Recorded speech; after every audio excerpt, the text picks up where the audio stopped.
అసలు మైండ్లోంచి పోవట్లేదు, అంత మంచి స్టోరీతో వచ్చారు విశ్వసేన్ గారు. సో హీరోయిన్ రాధికా గారు తెలిసిందే కదా, చాలా అంటే చాలా బాగుంది. సో సాంగ్స్ కానీ, బ్యాక్గ్రౌండ్ మ్యూజిక్ కానీ, ఆ ఇంటర్వెల్ ట్విస్ట్ కానీ, ఇంటర్వెల్ నుంచి క్లైమాక్స్ వరకు వచ్చే సీన్స్ అయితే గూస్ బంప్స్ అనమాట. చాలా అంటే చాలా బాగుంది. సో విశ్వసేన్ గారికి అయితే ఒక మంచి హిట్ అనమాట, అంత బాగుంది. ఫైట్స్ చెప్పొచ్చు కదా, అసలు పల్కనామా దాస్ నుంచి ఆ యాంగ్రీనెస్ అయితే చాలా చాలా ఈ సినిమా ఎక్కువ ఉంటుంది అనమాట, అంత బాగుంది సినిమా అయితే. సో క్లైమాక్స్ అయితే చాలా బాగుందన్న, అందరూ చూడాల్సిన సినిమా, ఫ్యామిలీతో వెళ్ళి చూడాల్సిన సినిమా అనమాట. డైరెక్టర్ గారు తీసుకున్న పాయింట్ చాలా అంటే చాలా బాగుంది, అందరూ థియేటర్కి వచ్చి చూడండి. చాలా అంటే చాలా బాగుందన్న, అసలు ఎవరు సీట్ల నుంచి కూర్చోవట్లేదు, అంత బాగుంది. సో మిగిలిన సాంగ్స్ కానీ, లవ్ సాంగ్స్ కానీ, అంజలి గారి క్యారెక్టర్ కానీ అన్నీ చాలా చాలా బాగున్నాయి.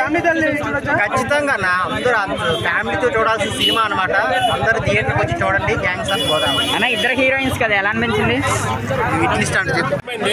ఇప్పుడు మనకి ఆకాశ్ ఇవాళ మన producers blessing, one of the pillars of Tollywood. ఆకాశంలో ఒక తార, గ్యాంగ్స్ ఆఫ్ గోదావరి చూడమంది ఈవేళ అన్నట్టుగా అన్ని షోస్ హౌస్ఫుల్. ఇంకా మన ప్రీ రిలీజ్ ఈవెంట్లో సుమత్ గారు యాంకర్ లేరని ఫీల్ అయ్యాను. కానీ కాకపోతే మనిషికి ఏంటంటే బాధలు అనేది భరించే శక్తి ఎంతైనా ఉంటుంది, కానీ ఒకేసారి హ్యాపీనెస్ ఎక్కువైపోతే తట్టుకోలేరు.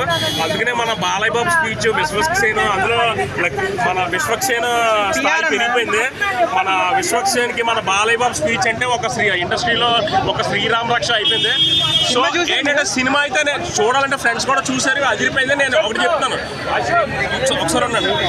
మన విశ్వక్సేన్ అన్నకి ఏం చెప్తానంటే, ఇప్పుడు మన విశ్వక్సేన్ అన్న ఎదిగే స్థాయికి అందరూ మాస్కా దాస్ ఇవన్నీ పెట్టి ఎక్కువ బాగా ఫ్యాన్స్ కూడా అదరగొడుతున్నారు. నేను విశ్వక్సేన్ అన్నకు ఒకటే చెప్తాను, తమ్ముడు అంటాను. నేను చాలా పెద్దవాడిని, తన స్థాయి పెద్దైనా తనకు బ్లెస్సింగ్స్ ఇవ్వడానికి. తన సినిమాలు ఎంత హిట్ అయినా ఫ్యాన్స్ మాస్కా దాస్, మాసమ్మ మొగుళ్ళు అన్నా కూడా బ్రెయిన్ వాడద్దు, బాలయ్య బాబులే హార్ట్ వాడాలి.